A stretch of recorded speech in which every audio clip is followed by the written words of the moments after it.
Hey everyone, welcome back to my YouTube channel that is Sasti blogging with Prerna Mishra. तो आप सभी का मेरे ब्लॉग में बहुत बहुत स्वागत है। तो आज का जो व्लॉग है आप लोग समझ ही गए होंगे आज के व्लॉग में मैं क्या चीज़ बताने वाली हूँ। तो आज I will share with you all my score card, जो कि नॉर्सेट का प्रीलिम्स का भी था एंड मेंस का भी। एक्चुअली इस व्लॉग को बनाने का सिर्फ एक ही मोटिव है, जिसमें मैं आप लोगों को शेयर करना चाहती हूँ, इवन आप लोगों को एक आइडिया देना चाहती हूँ कि आपको पता रहे कि आप कितने क्वेश्चंस अटेंड कर सकते हैं, कितना नेगेटिव जा सकता है, कितना आपने वो किया था कि मेरे इतने नेगेटिव हो सकते हैं और कितना रियल में नेगेटिव हुआ और कितना परसेंटाइल में कितना रैंक तक हो सकता है। तो आज मैं आप के साथ अपना स्कोर कार्ड शेयर करने वाली हूँ ताकि आप लोगों को ये आइडिया हो जाए। तो लेट्स स्टार्ट द वीडियो। तो देखो, ये मेरा स्कोर कार्ड है और मैं इसमें सबसे पहले आप लोगों को प्रीलिम्स का बताती हूँ, ठीक है। तो सबसे पहले तो ये देखो प्रीलिम्स में क्वेश्चंस कितने आते हैं। जो प्रीलिम्स का क्वेश्चन होता है वो आता है 100 मार्क्स का और आपको उसमें टाइम मिलता है 90 मिनट्स का, यानी कि 1 hour plus half an hour, ठीक है। 1 आवर प्लस हाफ आवर आपको मिलेगा, यानी कि 90 मिनट्स आपको प्रीलिम्स क्लियर करने के लिए मिलेंगे। तो आप सोच सकते हो कि आपके क्वेश्चन 100 आएंगे, टाइम आपको मिलेगा 90 मिनट, यानी कि आपको एक पर्टिकुलर 1 क्वेश्चन के लिए पूरा 1 मिनट भी नहीं मिलता है, ठीक है। तो सबसे पहले मैं बताती हूँ कि मैंने क्वेश्चंस कितने अटेंड किए थे। तो सबसे पहले जो हमारा जो प्रीलिम्स था उसमें आए थे 100 क्वेश्चन, जिसमें से मैंने 81 अटेंड किए थे। एंड मैंने ये सारे जिसमें 100% श्योर थी मैंने ऐसा नहीं किया था, थोड़ा बहुत मैंने रिस्क लिया था जहाँ पे मुझे 2 क्वेश्चंस में डाउट था या फिर मुझे ऐसा लग रहा था कि मैंने कहीं ना कहीं पढ़ा है एंड मे बी मेरे माइंड में जो पहला आंसर आ रहा था मैंने वो सब कर लिया था, ठीक है। तो मैंने अपने प्रीलिम्स में 81 क्वेश्चंस अटेंड किए थे, जिसमें से मैंने ये सोच के रखा हुआ था, जिसमें मैंने ये सोचा हुआ था कि इसमें ऑलमोस्ट मेरे जो एकदम करेक्ट हैं वो हैं 65, ठीक है। और 81 मैंने अटेंड किए थे, बाकी जो मेरे थे वो रिस्की क्वेश्चंस थे, ठीक है।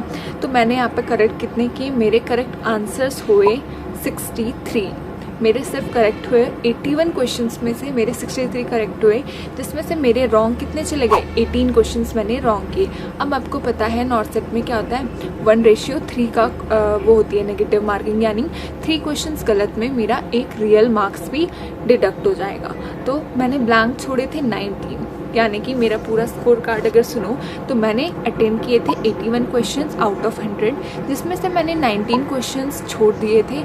उनमें से मेरे जो करेक्ट हुए वो थे 63 एंड मेरे जो रॉन्ग आंसर्स थे वो थे 18, यानी 18 यानी अगर आप 3 से डिवाइड करते हो यानी 6 मार्क्स, 3 6 18, यानी कि जो मेरे रियल में मार्क्स आ रहे थे 63 मार्क्स, उसमें से मेरे 8 मार्क्स 6 3 18 है ना, 6 मार्क्स और डिटेक्ट हुए, यानी 63 में अगर हम 3 माइनस करेंगे तो कितना हो जाएगा 57, यानी कि मेरी मार्क्स कितनी आई 57। और मेरी इसमें परसेंटाइल बनी थी 95.34236663, इतना लंबा नंबर, यानी कि आप लगा सकते हो 95.34 मेरी यहाँ पर परसेंटाइल बनी थी, जो कि बहुत अच्छी नहीं थी, पर स्टिल मेरा जो प्रीलिम्स था वो क्लियर हो चुका था। So here is my score card. तो गाइज़, जो हमारा स्टेज 2 का एग्ज़ाम हुआ था तो वो नियरली 10 to 12 डेज़ के बाद हुआ था, यानी कि जो मेरा फर्स्ट प्रीलिम्स का एग्ज़ाम हुआ था वो हुआ था 14 सितंबर को एंड 27 सितंबर को हमारा हो गया था मेंस, यानी कि बहुत कम टाइम का डिफरेंस था। बट ये था कि प्रीलिम्स में 20 मार्क्स का हमारा जीके, मैथ्स और रीजनिंग का भी पार्ट होता है, लेकिन जो हमारा मेंस था उसमें सिर्फ नर्सिंग पार्ट आना था। तो अब हम बात करते हैं इसके स्कोर कार्ड की। तो सबसे पहले देखो, जो मेंस का एग्ज़ाम होता है, सॉरी फॉर इधर उधर की वॉइस आ रही है थोड़ा।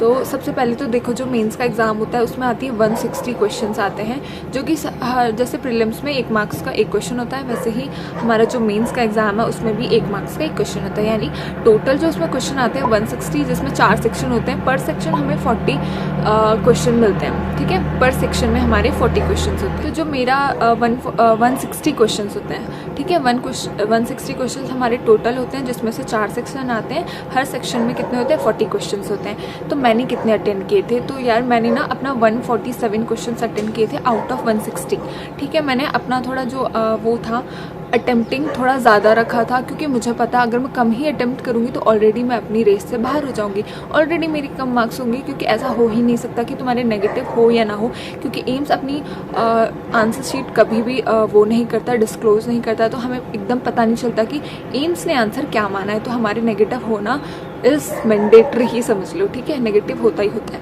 तो मैंने कितने अटेंड किए थे आउट ऑफ 160, दैट इज़ 147। मैंने 147 क्वेश्चन अटेंड किए थे, जिसमें से जो मेरे करेक्ट हुए वो थे 114। मैंने मतलब 114 क्वेश्चन करेक्ट करे। और मुझे मतलब जब मैं पेपर दे के आई थी तो मुझे ऐसा था कि मेरे ना 22 मार्क्स तो पक्का नेगेटिव है। जब मैंने घर आके इवैल्यूएट थोड़ा बहुत किया था तो मैं कंफर्म थी कि मेरे 22 क्वेश्चंस मैंने गलत कर दिए हैं, बट रियल में जब रिज़ल्ट आया तो मेरे 33 रॉन्ग थे। तो समझ सकते हो कि मतलब 11 क्वेश्चंस और गलत हुए। तो ऐसा होता है कि ज़रूरी नहीं है कि तुमने जितना सोचा उतना ही नेगेटिव हो, और भी हो सकता है, क्योंकि एम्स की गाइडलाइन आपको पता ही है, ठीक है। तो मेरे कितने थे, 160 क्वेश्चंस थे, जिसमें से मैंने करे थे 147 अटेंड और 13 ब्लैंक, जिसमें से मेरे करेक्ट हुए हैं 114 एंड रॉन्ग आंसर मेरे थे 33। तो मतलब पूरा डिडक्ट करके 11 मार्क्स मेरे और इसमें से गए, जिससे मेरे टोटल मार्क्स बने 103 आउट ऑफ 160 एंड इसमें मेरी परसेंटेज बनी थी 64.375। इसमें परसेंटाइल नहीं आती है, परसेंटेज आई थी। तो that is my score card. और मेरा जो AIR बना था 484 बना था। तो अब आप समझ सकते हो कि आपको 100+ मार्क्स रखने ही रखने हैं, मतलब जो करेक्ट होने चाहिए। नेगेटिव मार्किंग होने के बाद भी तुम्हारे 100+ मार्क्स होने चाहिए। एंड अगर आप 100+ मार्क्स ला जाते हो तो यस, आपके कहीं ना कहीं चांसेस बन जाते हैं कि यस आपका नॉर्सेट क्लियर हो जाएगा। तो बस मेरा यही पर्पस था कि आप लोग इससे थोड़ा बहुत आइडिया लें और अपनी अटेम्प्टिंग पे ध्यान दें, नेगेटिव पे ध्यान दें, क्योंकि अगर मैं शायद मेरे नेगेटिव थोड़ा ज़्यादा हो गया, वरना मेरी परसेंटेज थोड़ी और अच्छी बनती है और मेरा प्रीलिम्स का परसेंटाइल और अच्छा। बट इट्स ओके, आपकी रैंक मैटर करती है। जब आप एम्स चुनते हैं, आपको अगर पास का चाहिए तो आपको अच्छी रैंक चाहिए। तो होपिंग फॉर माई बेस्ट। अभी मुझे एम्स अभी अलॉट नहीं हुआ है, एंड जब वो हो जाएगा मैं उसकी भी वीडियो ज़रूर बनाऊंगी। ओके, तो stay healthy and stay motivated, अच्छे से पढ़ाई करते रहो। Bye bye. तो ये है मेरा मेंस का स्कोर कार्ड।